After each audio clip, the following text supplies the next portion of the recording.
नमस्कार। कार्यक्रम के आज के अंक में एक बार फिर आप सभी का बहुत बहुत स्वागत है। किसान भाइयों, खेती को मुनाफे का हिस्सा कौन नहीं बनाना चाहता, लेकिन इसमें सबसे बड़ी समस्या आती है खेतों के कीट प्रबंधन की। जी हाँ किसान भाइयों, यदि इस मुनाफे को आपको लेना है तो आपको खेती में कुछ सावधानियां बरतनी चाहिए। कीटों का प्रबंधन होना चाहिए, साथ ही साथ भंडारण की भी व्यवस्था होनी चाहिए।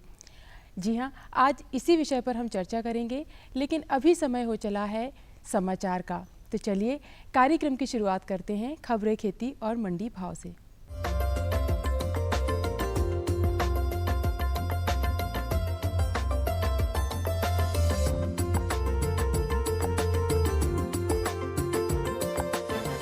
नमस्कार किसान भाइयों, खबरें खेती में आपका स्वागत है। आइए नजर डालते हैं आज की खास खबरों पर। 27 मार्च से शुरू होगी गेहूं की खरीदी। कैशलेस कारोबार को पुरस्कृत किया जाएगा। गेहूं को जड़ सड़न रोग से बचाएं। मसूर का कटुआ इल्ली से बचाव और मुर्गियों की आवास व्यवस्था। प्रदेश में समर्थन मूल्य पर गेहूं की खरीदी के लिए पंजीयन का कार्य 14 जनवरी से शुरू कर दिया गया है। एक माह तक होने वाला विक्रय पंजीयन सभी किसानों के लिए अनिवार्य किया गया है। प्रदेश में गेहूं की खरीदी 27 मार्च से 31 मई 2017 तक की जाएगी। किसानों का पंजीयन समग्र आईडी एवं आधार कार्ड के साथ किया जाएगा। पंजीयन के समय खरीदी केंद्रों पर किसानों को ऋण पुस्तिका, बैंक पासबुक, आधार कार्ड एवं समग्र आईडी लाना अनिवार्य किया गया है। पंजीयन के पश्चात पावती रसीद उपार्जन समिति से अवश्य प्राप्त करें। ऑनलाइन पंजीयन का सत्यापन 21 फरवरी तक किया जाएगा। खाद्य नागरिक आपूर्ति एवं उपभोक्ता संरक्षण विभाग द्वारा किसानों से कहा गया है कि पुराने पंजीयन मान्य नहीं होंगे, इसलिए किसान भाई गेहूं विक्रय हेतु नवीन पंजीयन अवश्य कराएं। पंजीयन पश्चात किसानों के रकबे का सत्यापन राजस्व विभाग द्वारा किया जाएगा। पहले चरण में गेहूं खरीदी 27 मार्च से 27 मई तक भोपाल, इंदौर, उज्जैन और नर्मदापुरम संभाग में की जाएगी।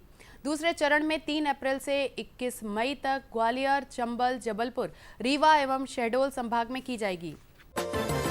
कैशलेस कारोबार को पुरस्कृत किया जाएगा। केंद्रीय कृषि एवं किसान कल्याण मंत्रालय ने देश भर में कैशलेस कारोबार को बढ़ावा देने के लिए कई फैसले किए हैं। कृषि मंत्रालय के उच्च अधिकारियों की हुई बैठक में फैसला किया गया है कि एक निश्चित समय सीमा के भीतर कैशलेस कारोबार पूरा करने वाले संस्थानों, कृषि विज्ञान केंद्रों एवं कृषि विश्वविद्यालयों को पुरस्कृत किया जाएगा। बैठक में कृषि एवं किसान कल्याण मंत्रालय ने यह निर्णय लिया है कि एक सप्ताह में पूर्णतया कैशलेस होने पर ICAR प्रतिष्ठान को 5 लाख रुपए और KVK को 1 लाख रुपया बतौर इनाम दिया जाएगा। इसी प्रकार 2 सप्ताह में पूरी तरह कैशलेस होने पर ICAR प्रतिष्ठान को 3 लाख रुपए और KVK को 50,000 रुपये प्रोत्साहन के तौर पर दिए जाएंगे। 3 सप्ताह में कैशलेस होने पर ICAR संस्थान को 2 लाख रुपए और KVK को 25,000 रुपये पुरस्कार के तौर पर दिए जाएंगे। गेहूं में जड़ एवं पात सड़न के लक्षण। जड़ों में हल्के भूरे रंग की सड़न या विगलन होने लगती है और पौधा पीला पड़ने लगता है। जमीन की सतह पर पौधे के तने में भी सड़न पैदा होती है और छोटे छोटे राई के दानों के समान इसके लेरोशिया सफेद कवक जाल के साथ प्रभावित तने पर लिपटे रहते हैं। बाद में संक्रमित पौधे मर जाते हैं। इसके बचाव के लिए गेहूं की बोनी नवंबर में करें। 2.5 ग्राम जिनेव प्रति किलोग्राम बीज से उपचारित कर बोएं। गर्मी में खेत की गहरी जुताई और फसल चक्र अपनाने से इस रोग से बचा जा सकता है। मसूर की फसल को कटुआ इल्ली से अत्यधिक नुकसान होता है। इस कीट का प्रकोप रात्रि के समय अधिक होता है। इल्लियां पीले हरे से गहरे भूरे रंग की होती हैं।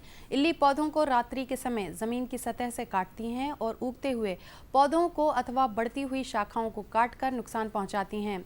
इसके नियंत्रण के लिए 20 किलोग्राम कार्बोरिल 10% या पैराथियान डस्ट 2% प्रति हेक्टेयर या कार्बोरिल घुलनशील 0.25% का छिड़काव करना चाहिए। मुर्गी पालन में ऐसी आवास व्यवस्था होनी चाहिए जिससे पक्षियों को धूप, बारिश और अन्य जीव जंतु से बचाया जा सके। उचित आवास व्यवस्था नहीं होने पर मुर्गियों की उत्पादन क्षमता पर विपरीत प्रभाव पड़ता है तथा उनमें मृत्यु दर भी बढ़ जाती है। मुर्गी पालन में मुर्गियों को दिन के समय खुले में रख सकते हैं और रात में इन्हें इनके बनाए हुए घर पर रखें। इसलिए इनके लिए घर के पिछवाड़े में घर बनाते समय निम्नलिखित बातों का ध्यान देना चाहिए। मुर्गियों के घर की लंबाई पूर्व पश्चिम छायादार स्थान में होनी चाहिए ताकि मुर्गियों को सीधी धूप व प्रकाश से बचाया जा सके। मुर्गियों का आवास स्थानीय व सस्ते उपलब्ध वस्तुओं से बनाएं। मुर्गियों का घर जमीन से थोड़ा ऊंचा यानी कि 2 फीट पर बना हो, जिससे आराम से उसे साफ किया जा सके। दरार रहित व चूहों से भी वह मुक्त होना चाहिए। आवास में बिछावन के लिए चावल की भूसी, गेहूं का भूसा काम में लिया जाना चाहिए ताकि मुर्गियों का फर्श सूखा व गर्म रहे। गर्मी के मौसम में मुर्गियों को अधिक धूप से बचाने हेतु घर के चारों तरफ पेड़ पौधे लगाएं। आवास ऐसा बनाएं ताकि एक मुर्गी को लगभग 1.5 से 2 वर्ग फीट जगह उपलब्ध हो पाए।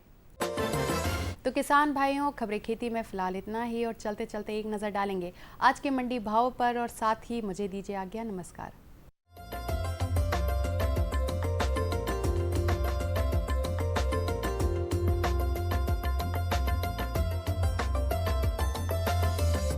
आइए सबसे पहले जानते हैं मक्का के प्रति क्विंटल भाव। बैतूल में न्यूनतम 1252 रुपए, अधिकतम 1356 रुपए। सेंधवा में न्यूनतम 1100 रुपए, अधिकतम 1315 रुपए। नीमच में न्यूनतम 1190 रुपए, अधिकतम 1601 रुपए। मंडला में न्यूनतम 1365 रुपए, अधिकतम 1400 रुपए। आइए अब जानते हैं धान के प्रति क्विंटल भाव। बिछिया में न्यूनतम 1470 रुपए, अधिकतम 1475 रुपए। जबलपुर में न्यूनतम 1257 रुपए, अधिकतम 2301 रुपए। पिपरिया में न्यूनतम 1501 रुपए, अधिकतम 3031 रुपए। सतना में न्यूनतम 1100 रुपए, अधिकतम 1428 रुपए। आइए अब जानते हैं गेहूं के प्रति क्विंटल भाव। अजयगढ़ में न्यूनतम 1850 रुपए, वही अधिकतम भी 1850 रुपए। छिंदवाड़ा में न्यूनतम 1800 रुपए, अधिकतम 2177 रुपए। बेगमगंज में न्यूनतम 1700 रुपए, अधिकतम 1950 रुपए। बैतूल में न्यूनतम 1860 रुपए, वही अधिकतम 1965 रुपए रहा।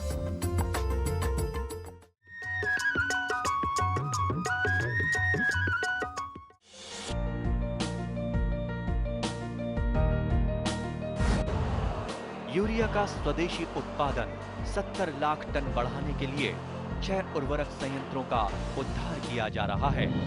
FCIL के गोरखपुर, सिंदरी, तलचर और रामागुंडम संयंत्र, HFCL की बरौनी इकाई और BVFCL की नामरू फोर्थ। सोने पर सुहागा ये है कि देश में अब बनेगा सिर्फ नीम लेपित यूरिया, क्योंकि इससे होगा किसानों का फायदा ही फायदा। अनाज का उत्पादन 10% तक बढ़ेगा। बढ़ेगी 10 से 15% नाइट्रोजन क्षमता।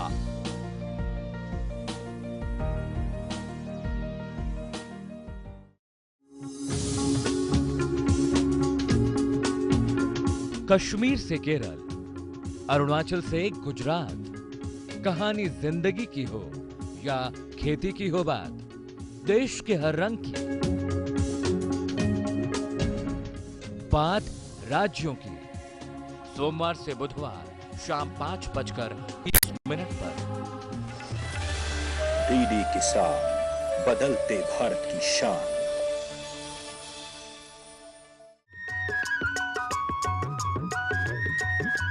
किसान भाइयों, ये समय है शीत ऋतु का। इस समय हमारे खेतों में हरी भरी सब्जियां लगी हुई हैं और साथ ही बाज़ार में भी सभी प्रकार की सब्जियां इस समय उपलब्ध हैं। लेकिन इन सब्जियों को सही तरीके से यदि देखरेख ना की जाए, इनका उचित प्रबंधन ना किया जाए, तो निश्चित तौर पर कई प्रकार के नुकसान से भी आपको गुजरना पड़ेगा। इस नुकसान से बचने के लिए यदि आप कुछ छोटी छोटी सी बातों का ध्यान रखें और हमारे विशेषज्ञों की सलाह लें, तो निश्चित तौर पर उत्पादन स्तर को बहुत अच्छा बढ़ाया जा सकता है। तो चलिए आज इसी विषय पर हम जानकारी लेते हैं कि सब्जियों में रोगों का प्रबंधन किस प्रकार किया जाए। इस विषय पर हमें और जानकारी देंगे हमारे विशेषज्ञ आशीष श्रीवास्तव जी।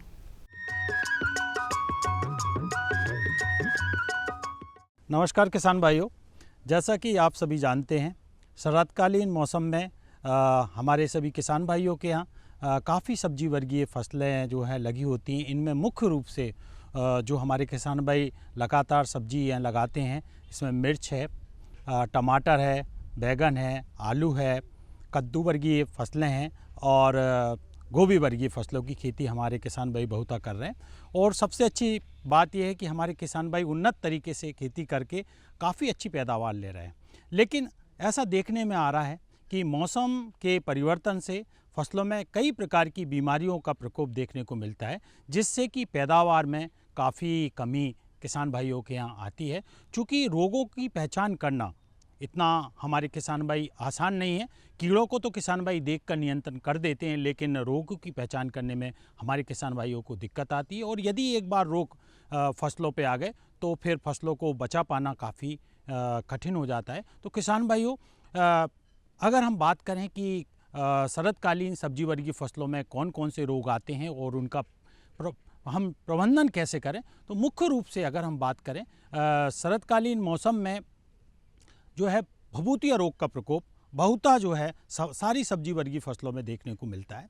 और इस रोग की पहचान भी हमारे किसान भाई आसानी से कर सकते हैं। यदि किसान भाई खेतों का भ्रमण करेंगे तो अगर आप मिर्च पर हमारे किसान भाई देखें या टमाटर पर देखें या कद्दू वर्गीय फसलों पर देखें तो पत्तियों की ऊपरी सतह पर टेल्कम पाउडर की, सफ़ेद पाउडर की परत जो है देखने को मिलती है वो, और ये परत धीरे धीरे करके पत्तियों से तना और तने के बाद फूल और फल पर भी ये परत देखने को मिल जाती है। और इससे जो है पौधे की बढ़वार प्रभावित होती है, फोटोसिंथेसिस की क्रिया रुक जाती है और जिससे कि जो है फसल की पैदावार पर काफ़ी विपरीत असर देखने को मिलता है। तो किसान भाइयों, इस प्रकार के रोग से बचाव के लिए जैसे ही इस रोग का प्रकोप दिखाई देता है, बैटेबल सल्फर, घुलनशील सल्फर की 2.5 से 3 ग्राम मात्रा प्रति लीटर पानी में मिलाकर आप छिड़काव करें।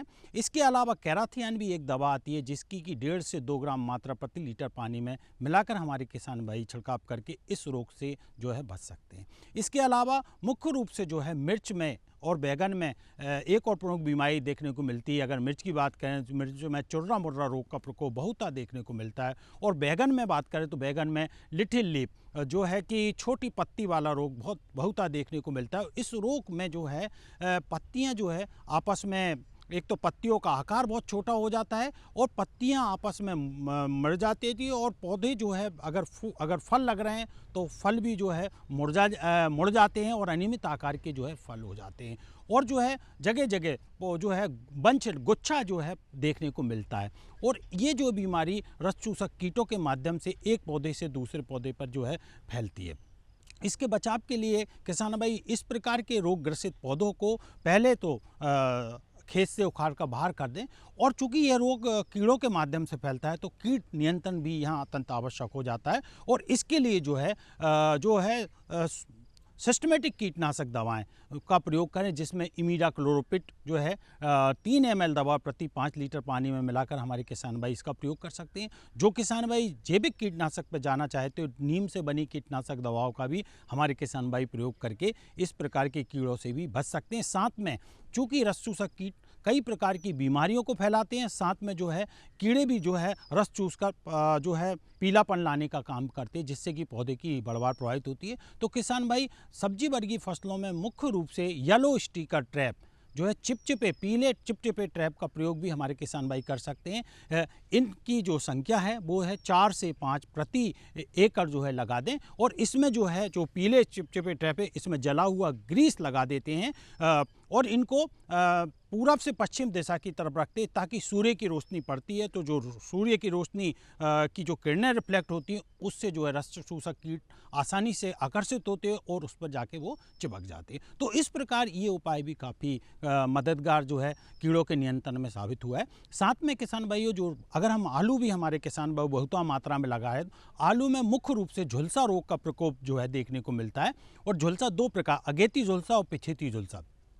शुरुआती अवस्था में किसान भाई देखते पत्ती पर जलसिक्त धब्बे देखने को मिलेंगे, जो कि धीरे धीरे आपस में जो है पूरे के पूरे धब्बे आपस में मिल जाते हैं और पूरी की पूरी पत्ती सूख कर नीचे गिर जाती है। रोग की उग्र अवस्था में सिर्फ जो है तना ही देखने को मिलता है। इससे मुख्य रूप से जो है आलू की चूँकि बढ़वार प्रभावित होती है, आलू का साइज बहुत कम हो जाता है और खेत जो है पूरा का पूरा झुलसा हुआ देखने को मिलता है। इसलिए इसको झुलसा रोग के नाम से किसान भाई जानते हैं। इस रोग के प्रभावी प्रबंधन के लिए हमारे किसान भाई जैसे ही इस रोग का प्रकोप दिखाई दे तो मुख्य रूप से जो दवाएं हैं इसके लिए जो कि आसानी से बाज़ार में उपलब्ध हैं, जिसमें डाइथेन M45 जो है, मैनकोजेब जो है, इसकी 2.5 से 3 ग्राम मात्रा प्रति लीटर पानी में मिलाकर किसान भाई पहला छिड़काव करें।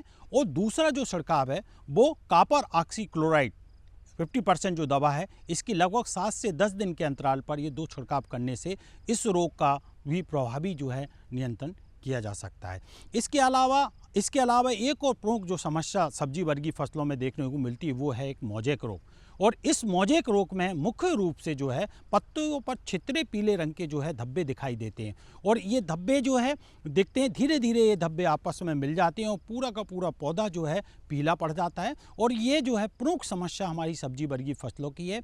और इसमें कलिंग आ जाती है, फोटोसिंथेसिस की क्रिया प्रभावित होती है और पौधे की बढ़वार रुक जाती है। अगर फूल और फल लग रहे हैं तो वो भी जो है जिस स्थिति में है उसी स्थिति में रुक जाते हैं। तो चूँकि यह रोग भी रस चूसक कीड़ों के माध्यम से ही फैलता है, तो रस चूसक कीड़ों के माध्यम के लिए जो है हमें नीम से बनी कीटनाशक दवाओं के अलावा जो है हमें कीटनाशक दवाओं में मुख्य रूप से जैसे इमीडाक्लोरोपिड है, मेटासिस्टाक है, क्लोरोपाइरिफास है, इस प्रकार की दवाओं का छिड़काव करें और रोग ग्रसित जो भी पौधे उनको उखाड़ दें। इस प्रकार मैं सभी किसान भाइयों से कहना चाहता हूं कि रोग नियंत्रण के लिए सबसे प्रमुख आवश्यक है रोगों के बचाव के उपाय किसान भाई जितने जल्दी करेंगे उतने अच्छे प्रभावी ढंग से रोगों पर प्रबंधन नियंत्रण करके भरपूर पैदावार हमारे किसान भाई ले सकते हैं। नमस्कार।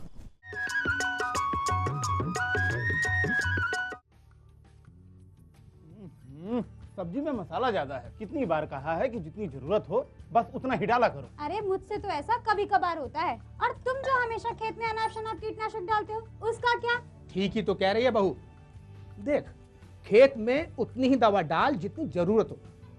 याद रखो, कीटनाशक जहरीले होते हैं। डिब्बे पे लिखी सूचना के हिसाब से ही दवा डालनी चाहिए। पहले फेरोमोन ट्रैप, फ्लाइट ट्रैप, मित्र कीट, जैविक कीटनाशक आदि का इस्तेमाल करें। जरूरत पड़ने पर ही रासायनिक कीटनाशक का इस्तेमाल करें। छिड़काव सुबह या शाम दस्ताने, मास्क और पूरी आस्तीन वाले कपड़े पहनकर करें। हवा की दिशा में छिड़काव करते हुए पीछे जाएं। दवा के डिब्बे, छिड़काव यंत्र सुरक्षित जगह पर रखें। अब कुछ समझे क्या? हाँ, समझ गया मेरी रानी। अब ना करो नादानी। इसने पिला दिया ना तुझे पानी।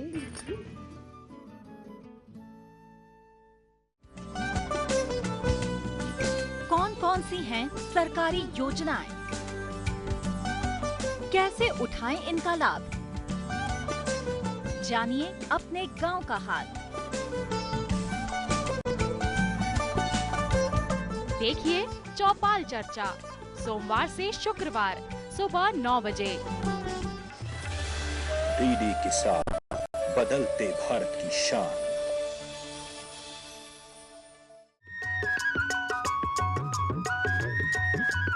किसान भाइयों, हमारे कार्यक्रम में हर बार हम आपको एक सफल किसान से मिलवाते हैं जो कि बड़ी लगन और मेहनत के साथ अपनी खेती में एक नए मुकाम हासिल कर चुके हैं। आइए आज हम मिलवाते हैं देवेंद्र रघुवंशी से, जिन्होंने अपनी खेती में एक नया मुकाम हासिल किया है। आइए सुनते हैं इनकी सफलता की कहानी इन्हीं की जुबानी। किसान भाई सामान्य तकनीक से भी अगर करें, एक ज़्यादा तकनीकी पे भी ना जाएं, सामान्य तकनीकी भी करें तो बहुत अच्छी खेती हो सकती है। उसके लिए जैसे शुरुआत हम करेंगे भूमि की तैयारी से। किसान क्या है, आमतौर पर कहीं भी कोई फसल बो देता है। मेरे हिसाब से सबसे पहले किस भूमि में कौन सी फसल बोना चाहिए वो उसको चयन करना पड़ेगा सबसे पहले। और समय पे बोनी बहुत ज़रूरी है।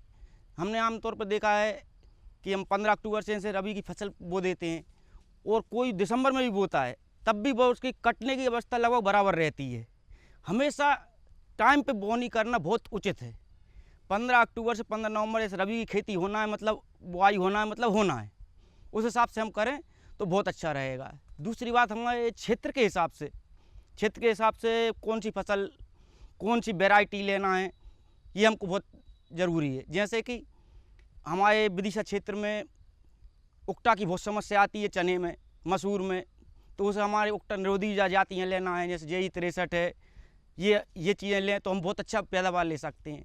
परंपरागत खेती जैसे हमारे पूर्वज जो करते आते थे उस हिसाब से अपनी खेती कर रहा था। जैसे पुराना बीज था, पुराना जो जैसा खाद डलता था उस हिसाब से खाद डालते थे, जिस हिसाब से। लेकिन आज हमने नई नई प्रजातियाँ, नई नई तकनीकों के साथ जो हमने शुरुआत की उसमें काफ़ी वृद्धि हुई है। जैसे कि चना है, तो चना जैसे हमने पुराना बीज ख़त्म करके नया बीज लिया, जैसे उकटा निरोधी वाला JE 63 लिया। और जैसे अगर बोनी लेट हो जाती है तो मैंने लेट बोनी में कम दिनों वाली प्रजातियाँ ली, जिससे कि अच्छा उत्पादन प्राप्त हुआ। साथ साथ बीज उपचार और भूमि उपचार, आजकल उकटा से बचने के लिए मैंने ये शुरुआत की। पहले हम नहीं करते थे, बीज उपचार नहीं करते थे, इस समय उकटा की बहुत समस्या आती थी चने में। लेकिन जब से हमने ये बीज उपचार शुरू किया है, बाज़ार में कई दवाइयाँ आती हुई हैं जैसे कार्बनडाजिम वगैरह, इनसे हमने बीज उपचार किया तो हमारा उकटा बहुत कम हो गया। साथ साथ समय पे बोनी, पहले क्या होता था, मैं कभी भी बोनी जैसे कर देते, लेट हो जाते थे, लेकिन समय पे बोनी आजकल हमने शुरू कर दी है, जिससे कि हमारे टाइम पे हमारा बोनी और टाइम पे जर्मिनेशन वगैरह अच्छा होता था। और आजकल वैज्ञानिक तरीके से हमने जब से शुरुआत की है, साथ साथ हमारे कृषि महाविद्यालय है, कृषि महाविद्यालय से हम वैज्ञानिकों से जानकारी लेते हुए, जैसे कीटनाशक है, पहले हम कोई भी दुकानदार के यहाँ गए, जो उसने दवाई दे दी हमने वो दवाई डाल दी। लेकिन आज हम अपने तरीके से न डाल के अपने वैज्ञानिकों से पूछ के, कृषि महाविद्यालय जाके वहाँ से वैज्ञानिकों ने जो बताया कि भाई ये इस दवाई को डालो, हम वो डाल रहे हैं। यदि हमको जानकारी नहीं है तो हम कम से कम अपने वैज्ञानिकों से जानकारी लेके अपना दवाई डाल सकते हैं। उससे ये फ़ायदा हुआ है, सबसे बड़ी बात तो हमारा इकोनॉमिक मतलब पैसे बचे। पहले को 4 दवाइयाँ दुकानदार दे देता था, भर के हमने डाल दिया, पता नहीं कितना डाल दिया। लेकिन अब वैज्ञानिकों से पूछ के पैसे कम लगते हैं, दवाई अच्छी आती है और उपज अच्छी होती है। वैज्ञानिक तरीके से करने से हमारा ये हुआ है कि हमारा कम से कम पैसा खर्च हो रहा है, कम से कम लागत लग रही है और अच्छा से अच्छा उत्पादन हो रहा है। न रुकेगा तू, न झुकेगा तू, कमर कस और सीना तान ले, एक बात बस गांठ बांध ले, बदलाव की तान साध ले। हरियाली खेतों में झूमेगी, खुशियां तेरे कदम चूमेगी। कुछ सीख नया, कुछ सिखा तू, है फौलादी दिखा तू, कमर कस और सीना तान ले, एक बात बस गांठ बांध ले, बदलाव की तान साध ले।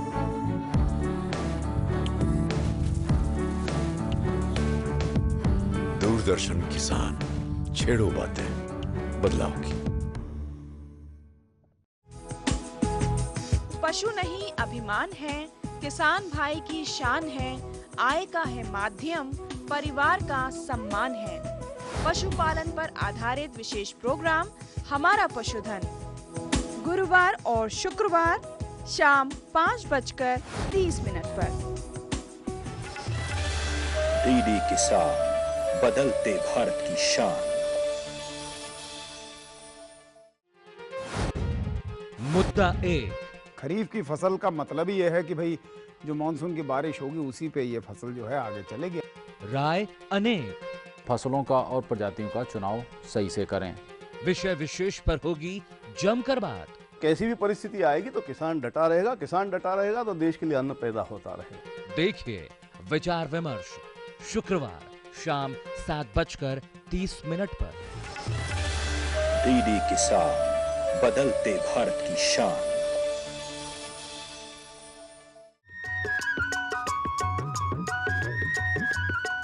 तो किसान भाइयों, ये था हमारा आज का अंक। हमें उम्मीद है ये अंक आप सभी को बहुत पसंद आया होगा।